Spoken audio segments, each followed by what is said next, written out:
Nah, ini pengalaman aku aja. Jadi aku orang yang malas belajar, jarang banget belajar, banyak buang-buang waktu di rumah sebelum pergi ke Jepang ini. Padahal aku ada waktu 2 tahun karena corona itu ada 1 tahun lah buat belajar sebenarnya. Karena waktu itu ada penundaan gitu, tapi aku nggak manfaatkan itu buat belajar bahasa Jepang. Aku malah dibuat buat kayak overthinking, kayak udahlah ngapain lah ke Jepang gitu, kayak dipakai buat menyerah gitu kan, yang pada akhirnya aku bisa datang ke sini juga, ke Jepang juga.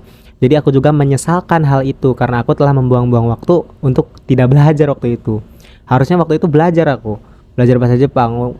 Ya kalau misalkan 1 tahun itu aku buat belajar, insya Allah datang ke sini aku nggak bakal pelangap longo, aku istilahnya udah ada kekuatan lah gitu kan. Cik cik cik, halo, assalamualaikum, minasang. Konnichiwa, selamat siang teman-teman semuanya. Kembali lagi bersama aku, Ojak, di channel yang penuh suka duka ini.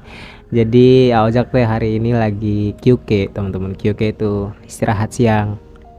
Jadi kalau di Jepang itu kita ada istirahat 1 jam, sekitar jam 12 gitu. Tapi kalau di perusahaan ini tuh tergantung ya. Kalau kita masuknya jam 8, istirahatnya jam 12. Kalau masuknya jam 9, istirahatnya jam 1 gitu. Tapi kita punya waktu 1 jam gitu buat istirahat. Bebas kalau istirahat tuh mau ngapain juga bebas. Mau pulang ke rumah. Kadang aku kalau misalkan bekal nggak bawa gitu kan ya, itu ya pulang gitu ke rumah. Dulu pernah tuh ketinggalan uang, ya pulang dulu boleh. Karena kan dari sini ke rumah tuh paling 15 sampai 20 menitan lah gitu. Jadi masih keburu gitu. Jadi bebas mau keluar, mau kemana, mau ke Indomaret dulu, mau ke restoran, bebas. Kalau istirahat siang mah jam 12 ya, kayak aku ini sekarang aku lagi di gudang nih. Di gudang yang ada di perusahaan. Jadi ini ruangan ya bebas mau kau ngapain di sini juga gitu, nggak ada yang larang gitu, selagi kitanya nggak mencuri, kitanya nggak berbuat onar gitu. Kadang di sini juga bisa dipakai buat sholat. Jadi buat teman-teman yang mikir bahwasanya wah di Jepang nanti susah sholat, enggak kok. Jadi yang penting kalian tahu waktu kerja ya kerja, waktunya ibadah ya ibadah gitu kan. Jadi harus tahu gitu, kalau misalkan kita lagi waktunya kerja terus kita maksain buat sholat, itu kita berarti nggak profesional gitu kan. Kita nggak tahu apa resikonya kerja di sini tuh seperti apa gitu. Jadi kalau misalkan uh, waktunya istirahat, kalian bebas, kalian bisa sholat gitu. Terus tempatnya di mana? Ya kayak gini, cari tempat di perusahaan kalian kayak gudang, kayak apa itu cari gitu kan. Kalian bisa gelar pakai kardus, pakai koran atau bawa sejadah sendiri gitu. Oke. Jadi nggak usah dibawa pusing, nggak usah dibawa ribet gitu kan. Intinya yang penting kitanya mau nggak gitu, mau sholat nggak. Kalau kitanya ada kemauan pasti ada jalan gitu kan.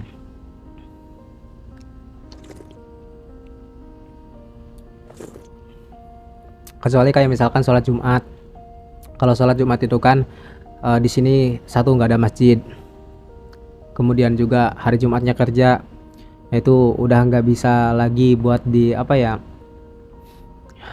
udah diusahakan gitu karena ya karena Jumatnya kerja gitu kan, dan kita ya harus ngikutin peraturan yang ada di perusahaan ini gitu kan. Kita sendiri yang memutuskan waktu di rumah pengen pergi ke Jepang gitu kan. Kan di Jepang udah, sebelum kita ke Jepang juga kan udah ada udah dibilangin kan resikonya gini loh gitu kan, kalian bakal susah ibadah gini gini gitu. Tapi ya kita udah mengambil jalan yang telah kita pilih, ya itulah yang harus kita jalani gitu kan. Tapi kalau di sini teman-teman di sini sih hari Jumat tuh paling biasanya sholat Jumat tuh diganti sama sholat zuhur kayak gitu doang. Yang penting sholat 5 waktu jalan lah dulu gitu.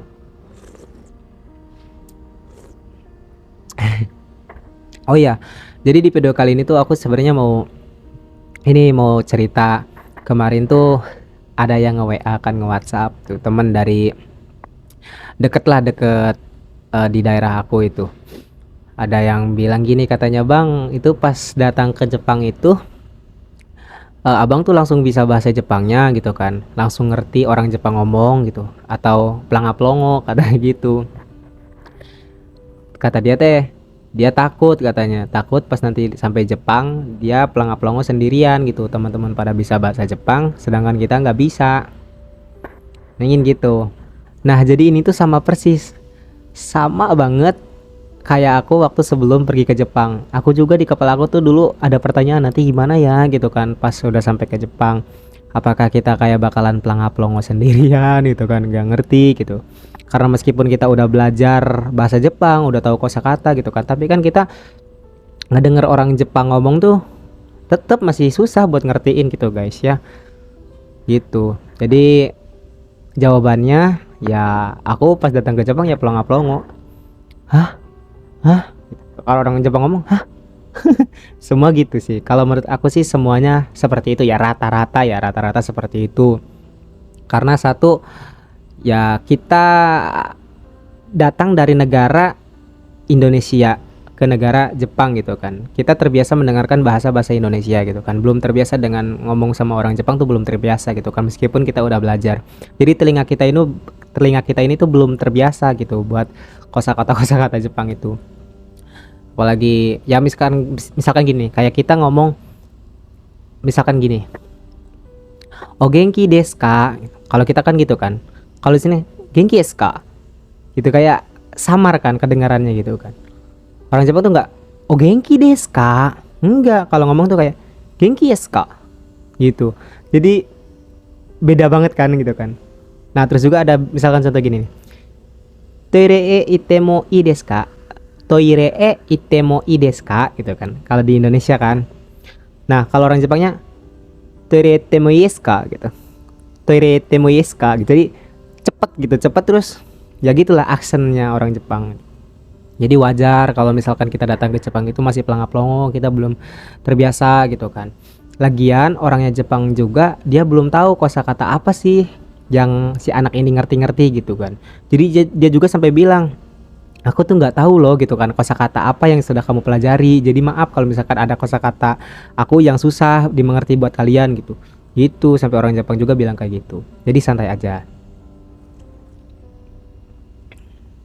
Jadi jangan takut, nanti di Jepangnya gimana ya, nanti di sini. Nah, ketakutan itu disebabkan karena kita kurang persiapan, cuy. Karena kita tuh nggak memiliki alat perang yang benar-benar kuat gitu kan. Kita nggak punya alat perangnya. Bahasa Jepang kita ya standar gitu kan. Bisa dikatakan kurang.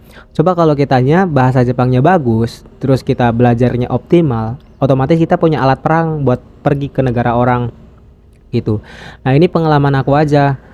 Jadi aku orang yang malas belajar, jarang banget belajar, banyak buang-buang waktu di rumah sebelum pergi ke Jepang ini. Padahal aku ada waktu 2 tahun karena corona itu ada 1 tahun lah buat belajar sebenarnya. Karena waktu itu ada penundaan gitu. Tapi aku nggak manfaatkan itu buat belajar bahasa Jepang. Aku malah dibuat buat kayak overthinking, kayak udahlah ngapain lah ke Jepang gitu, kayak dipakai buat menyerah gitu kan. Yang pada akhirnya aku bisa datang ke sini juga, ke Jepang juga.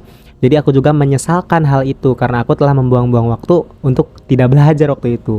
Harusnya waktu itu belajar aku, belajar bahasa Jepang. Ya kalau misalkan 1 tahun itu aku buat belajar, insya Allah datang ke sini aku nggak bakal pelangap-longo. Aku istilahnya udah ada kekuatan lah gitu kan, nggak bakal takut gitu kan. Nah, maka dari itu aku mau pesen nih ke teman-teman semua yang ada di sini, yang khususnya yang teman-teman mau kerja ke Jepang gitu kan, yang mau pergi ke Jepang. Kalau kalian memiliki waktu, punya waktu luang, punya waktu yang masih banyak gitu kan sebelum pergi ke Jepang ini, gunakan itu sebaik-baik mungkin buat belajar bahasa Jepang. Gunakan. Kalian cari tahu seputar negara Jepang ini kayak gimana, kulturnya kayak gimana, terus kehidupannya itu seperti apa, kalian cari tahu sebanyak mungkin biar kalian nanti pas sampai sini tuh nggak gagap. Biar kalian tuh sampai ke sini tuh nggak panik sendiri gitu kan, nggak susah gitu. Itu pesan aku. Karena aku udah ngalamin di sini gimana rasanya pas datang ke sini nggak tahu apa-apa, kurangnya pengetahuan, bahasa Jepang juga kurang. Itu benar-benar lumayan sulit, cuy. Lumayan susah gitu. Jadi aku harap teman-teman semua dengerin pesan aku ini, belajar bahasa Jepang, pelajari kultur Jepang, budayanya kayak gimana, terus ininya kayak terus ya intinya seputar dunia Jepang lah gitu kan. Kalian bisa cari tahu di Google, kalian bisa cari tahu di YouTube, banyak channel-channel YouTube yang membahas tentang kehidupan di Jepang gitu kan. Kayak gitu. Kalian bisa akses channel-channel belajar bahasa Jepang juga gitu kan. Gitu. Kalau saran aku, jangan buang-buang waktu. Oke. Oke. Jadi ketika kita datang ke sini, ke Jepang itu, kita udah disiapkan segalanya, cuy. Udah ada sebuah rumah yang di dalamnya itu udah ada isinya gitu kan. Kalian tinggal nempatin lah istilahnya. Udah ada kasur, udah ada perabotan, ada semuanya, udah disiapkan. Oke. Nah, kemudian juga kita nggak usah mikirin bayar listriknya gimana, bayar wifi gimana, bayar itu udah nggak usah pikirin, karena itu udah ditanggung sama perusahaan. Kita tuh terima uang bersihnya gitu kan, udah dipotong semuanya dari apartemen, air, gas, semua muanya gitu kan. Tinggal kita ngatur uang itu buat makan kita sendiri. Kita mau makan apa, kita pagi, siang, sore mau makan apa ya kita masak sendiri, mikirin sendiri gitu. Paling tentang hal itu doang. Nanti juga kamu masuk ke perusahaan nih, masuk ke perusahaan itu diajarin di awalnya tuh pasti diajarin dulu sampai kita bener-bener paham gitu. Kalau awal-awal sih aku pikir nggak dimarah-marahin ya. Kalau satu bulan itu bener-bener nggak dimarahin sama sekali. Kayak orang Jepangnya juga masih segen gitu, kalau kita masih sungkan gitu kan, gitu. Dan ada beberapa tipikal juga orang Jepang tuh beda-beda. Ada orang Jepang yang dia tuh keras wataknya, ada yang wataknya tuh pendiam gitu kan, tapi diam-diam ngomongin di belakang ada gitu kan. Jadi ngomongnya nggak di depan kita, di belakang kita gitu, ngomong sama orang Jepang lain atau ngomong sama senpai Indonesia gitu kan. Si ini kerjanya gini-gini ada juga yang belak-belakan langsung marah-marah ada gitu. Jadi sama kayak orang Indonesia juga gitu sebenarnya. Ada orang yang pendiam, ada orang yang tukang lawak, ada orang, semuanya sama gitu kan. Nah, gimana caranya kita bisa beradaptasi itu tergantung pada diri kita sendiri. Gimana kita menempatkan posisi kita di situ. Gitu. Pinter-pinter menempatkan posisi, pinter-pinter kita gitu dalam situasi. Kalau misalkan situasi lagi serius, ya kita harus serius gitu, nggak boleh bercanda. Tapi kalau situasinya lagi santai, situasinya lagi ya bercanda gitu, lagi happy, kita jangan jadi orang yang serius, jadi merusak momen kan gitu. Kalau lagi bercanda ya bercanda, kalau lagi serius ya serius gitu. Kalau lagi gitu, jadi kalau di lain aku gitu, itu kita kerja, kalau kerjanya serius gitu, tapi kita ngadepin si kerjaan itu nggak terlalu serius gitu, bener-bener kayak santai aja ngalir gitu, kayak happy gitu kan. Jadi enak sih kalau misalkan aku denger langsung dari Maria Masang, dia bilang gini, aku benci apa kalau kerja sambil sepi gitu katanya, kayak di line-line belakang katanya itu sepi katanya gitu, saya benci gitu, saya kirai katanya. Karena apa? Karena udah mah kita capek kan kerja gitu, terus bosen gitu kan, gak asik gitu, gak ada seneng-senengnya gitu kan. Nah kalau di sini katanya, di sini kan rame gitu kan, kita bisa bercanda gini-gini gitu kan, seru katanya gitu.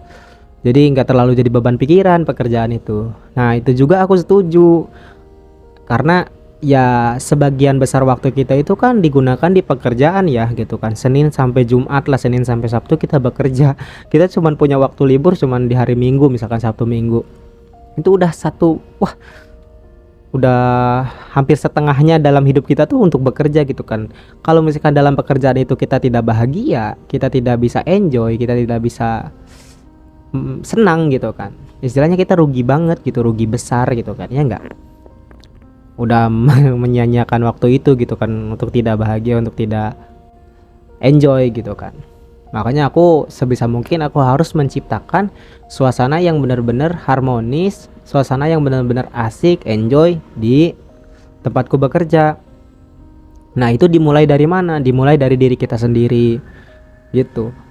Jadi apa-apa dimulai dari kita sendiri, karena kita nggak bisa kontrol orang lain ya kan. Kita nggak bisa kontrol orang lain biar satu pemikiran sama kita, biar orang lain tuh harus kayak gini ke kita, harus baik, harus, nggak bisa. Kita dulu yang harus baik kepada yang lain, kita dulu yang harus asik kepada orang lain. Meskipun kadang dibilang so asik, nggak apa-apa, penting kita asik dulu. Kadang kalau kita ngelawak terus kadang kita dibilang garing kan, nggak lucu, nggak apa-apa. Justru dari situ kita bisa hantam lagi dengan punchline kita gitu kan. Misalkan bercandanya garing, kita tambahin lagi, ya kan, nggak hujan gitu, kalau hujan mah basah gitu. Jadi kita tambahin punchline jadi jangan baper gitu kan. Jadi jangan lah, pokoknya jangan dibawa baper lah kalau di dalam pekerjaan di sini gitu kan. Kalian bakalan stres gitu. Itu aja sih. Jadi enjoy aja dari awal, nggak usah jadi pikiran gitu. Kalau misalkan kalian masih takut sama bahasa Jepang, kalian harus belajar.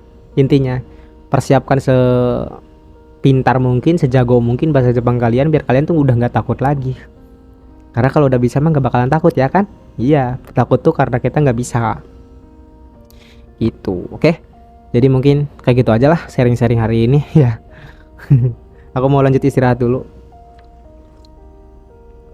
Jadi ya sebisa mungkin menyempatkan waktu lah buat bikin konten kayak gini ya, nggak biar satu minggu tuh selalu bisa upload gitu guys, satu atau dua video gitu. Nah video ini bakalan aku upload nanti di hari Sabtu atau Minggu.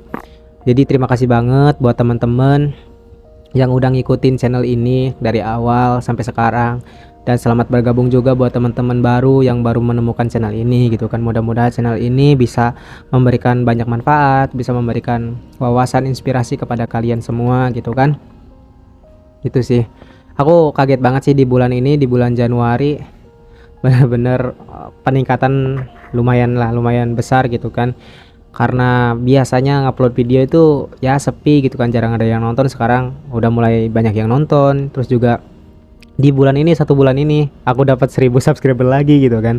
Desember lalu aku 1000 subscriber, sekarang awal Februari udah 2000 aja gitu kan. Wah itu bener-bener di luar dugaan aku gitu kan, karena aku bener-bener nothing tulus aja gitu kan, nggak mengharapkan kalian harus subscribe juga, enggak gitu kan. Karena aku tahu kalau misalkan channel ini banyak manfaat, banyak menginspirasi, insya Allah teman-teman juga bakalan terus subscribe gitu kan, bakal mau subscribe, bakalan terus nonton gitu kan. Tapi kalau misalkan channel ini isinya cuman hoax atau ujaran kebencian gitu kan, atau yang nggak bermanfaat, nggak bermutu, aku yakin kalian juga malas buat nonton, kalian juga malas buat subscribe gitu. Jadi terima kasih buat yang udah nonton, udah like, udah komen-komen juga di kolom komentar gitu kan, saling sapa menyapa, saling sharing-sharing berbagi pengalaman juga. Pokoknya terima kasih banget. Terima kasih yang buat udah teman-teman yang udah subscribe channel ini. Oke. Ini membuat aku jadi lebih bersemangat lagi untuk terus memberikan tontonan-tontonan yang positif buat teman-teman semua. Ya. Jadi mungkin videonya sampai di sini aja ya. Next lanjut lagi.